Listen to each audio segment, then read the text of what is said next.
Yo guys, what is going on? This is Yorkie Man here, and I am back with part 4 of our Inter Milan save on Football Manager 2017.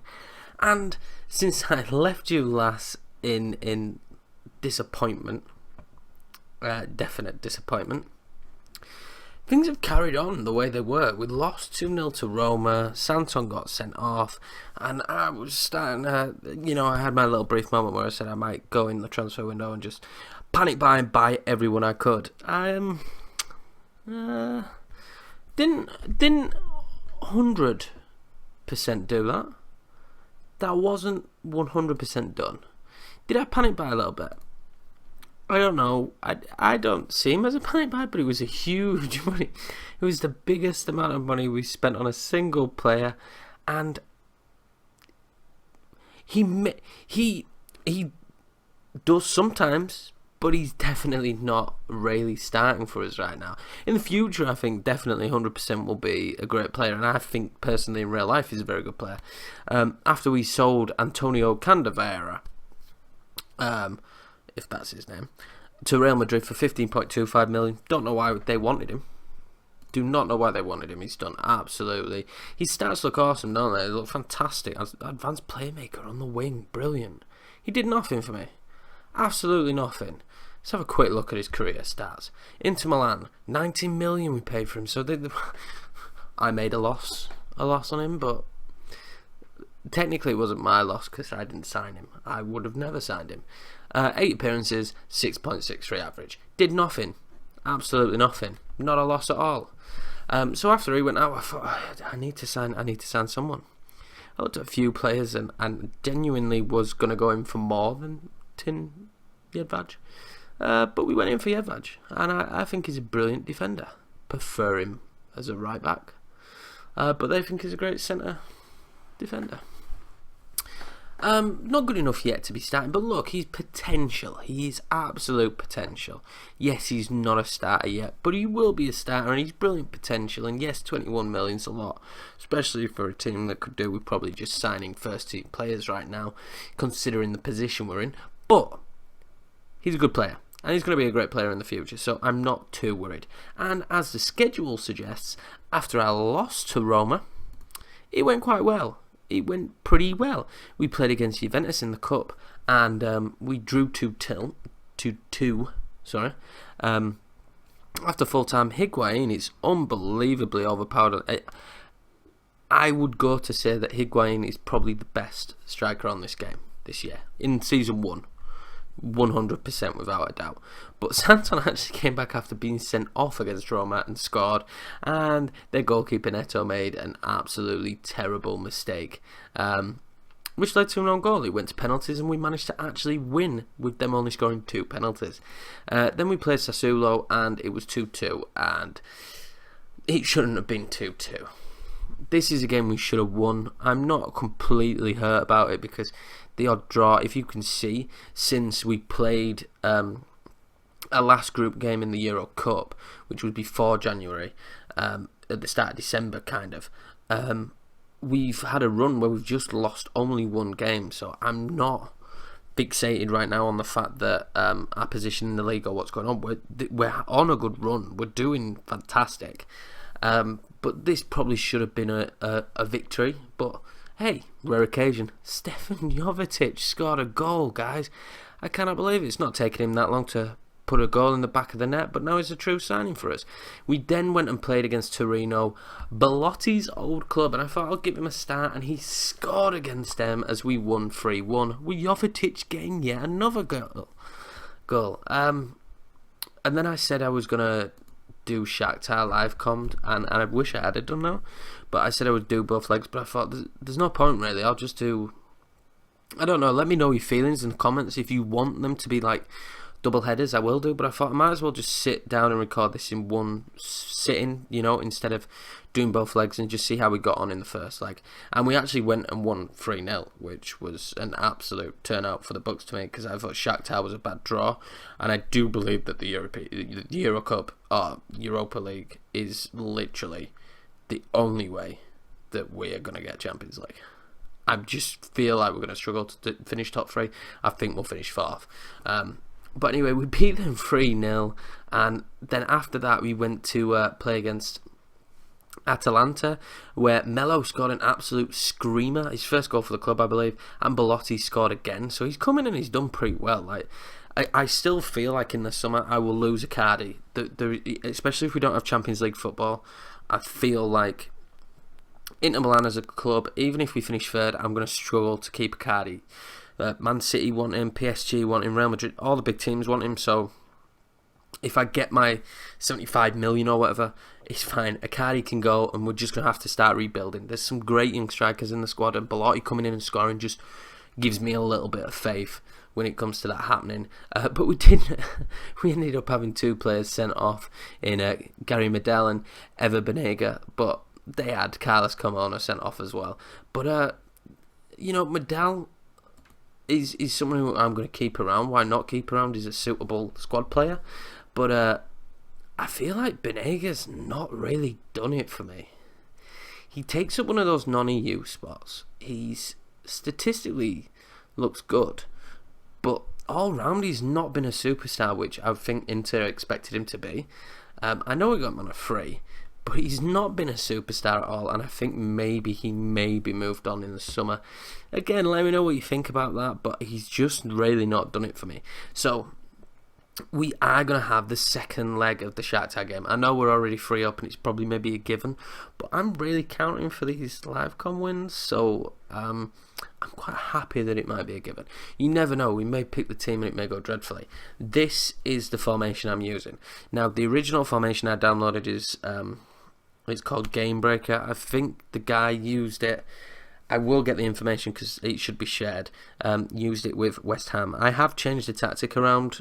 Not massively, but I've changed little bits, a couple of instructions and a couple of the players' instructions, and basically I went and advanced forward instead of poacher, and just little bits like that, and shadow striker instead of advanced playmaker, because they work for me. But I will get the link or the name for it on Steam, and I'll put it in the comments, or I'll mention it in the next video, and you guys go and check it out and see how it works for you.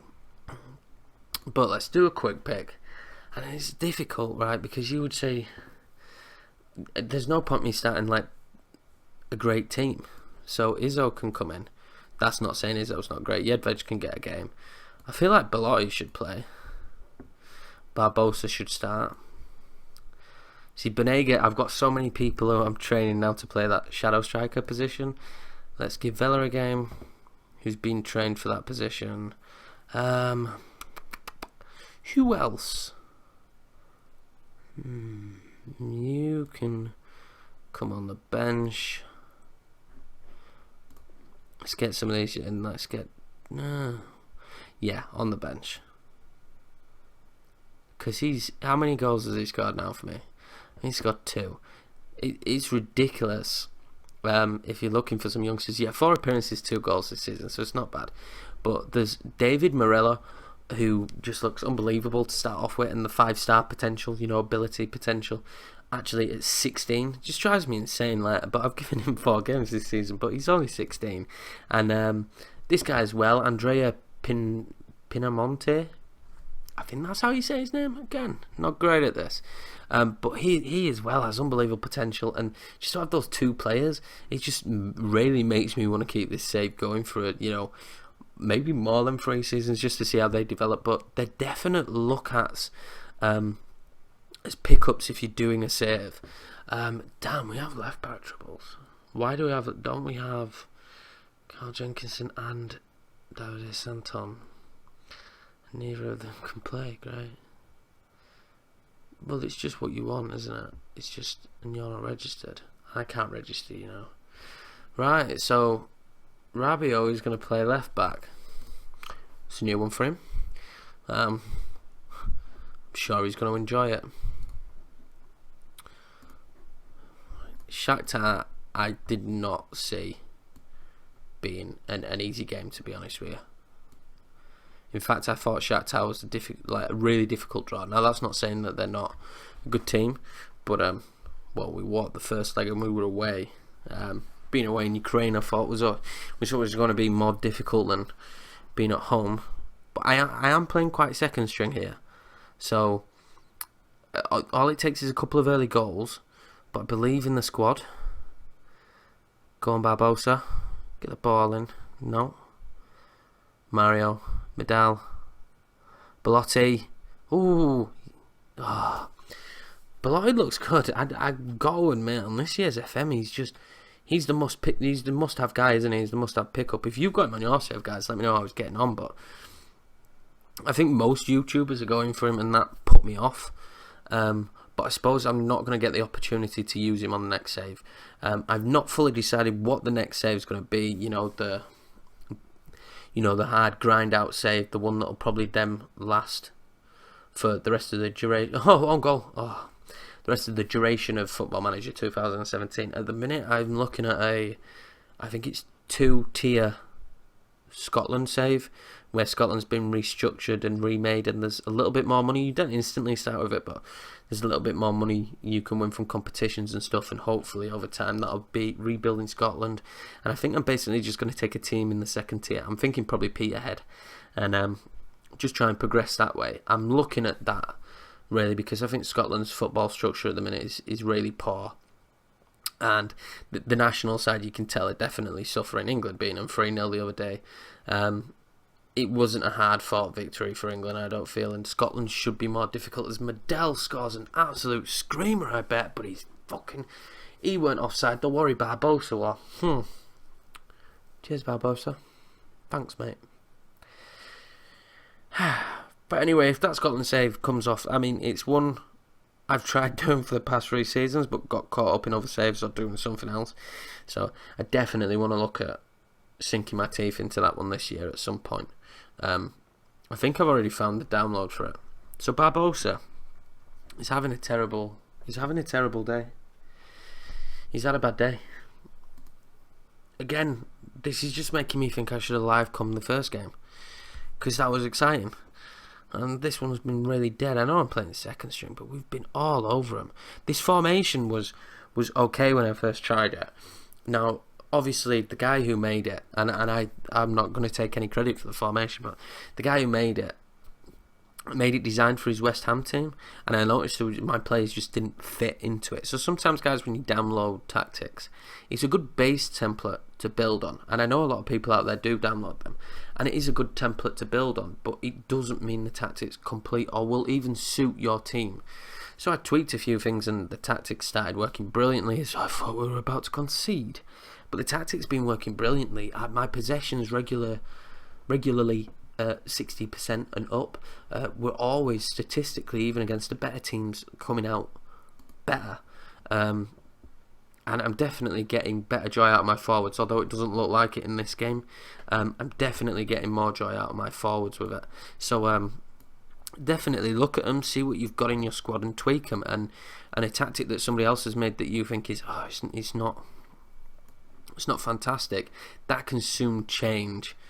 As I'm gonna undo that and give another youngster a chance. 16-year-old Elia Visconti. Potential to be 4 stars. Not bad. And let's bring on Davide Morello as a poacher. No. Let's do you as an advanced playmaker. You don't even look like you play that position, but let's go with this. You know, I know this isn't the greatest live com you would have wanted because there were so many goals in the other one, and I'm sorry that's the way it's worked out, but at least we're getting somewhere now with this. We're in a set. If you're new to the channel, you've not been around the channel, every FM save I've done, the Crawley one I really like, the Road to the Hall of Fame one, but it started off with West Brom and went really sour. I've never started with a team and it actually worked. It's always ended up then becoming the long-term save because I've ended up just going to some Gabriel Barbosa gets a goal, fantastic, 1-0, and we breezed through this first leg. I think I'll end the video with the draw for the next leg, which will be nice. But yeah, we've always struggled, always really struggled. So happy this time we haven't. Come on, lads. end this one out. It's clearly a win and we're through to the next round. The money is great as well. It's good. There is actually money in the Euro Cup. I don't know why English teams just do not. Oh, Handanovic, brilliant.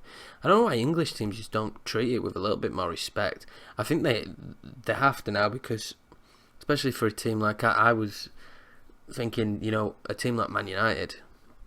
If I'm Jose Mourinho, the way things are going in the league and the way the team are performing, I'm looking at a Man United. That is a competition 100% they should win. If they put the effort in. Fred goes close there. He should 100% go for that. That's Champions League. So you've instantly walked into Champions League. And there's one thing I've noticed from videos on the game this year. If you don't get in the Champions League, it definitely affects the level of players you can get. Compared to last year, I didn't feel like it mattered that much. If you had the money, if you finished in an okay position, you could still pick up extremely good players. I feel like players now actually have the reaction of, oh, well, you haven't got Champions League football, so I don't want to come to you, or I will come to you, but you've got to promise me it next season and give me a huge wage. Oh, fantastic. So we pick up another win against Shakhtar. We're through. Happy days, man. Success. Just absolutely outplayed them. Brilliant. Do we have the draw straight away? No, we don't. I'm going to skip this.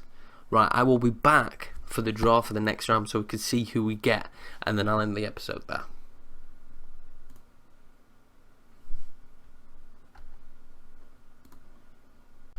So guys, it's time for the draw. I'm nervous. Man City, Man United. There's some big teams. Let's see what the draw brings for us. So far, so good. Fiorentina, wow. Fiorentina, so we take on an Italian rival. And Fiorentina's not a bad game to have, because we've beaten them recently in the league. Well, we beat them 3-0, didn't we?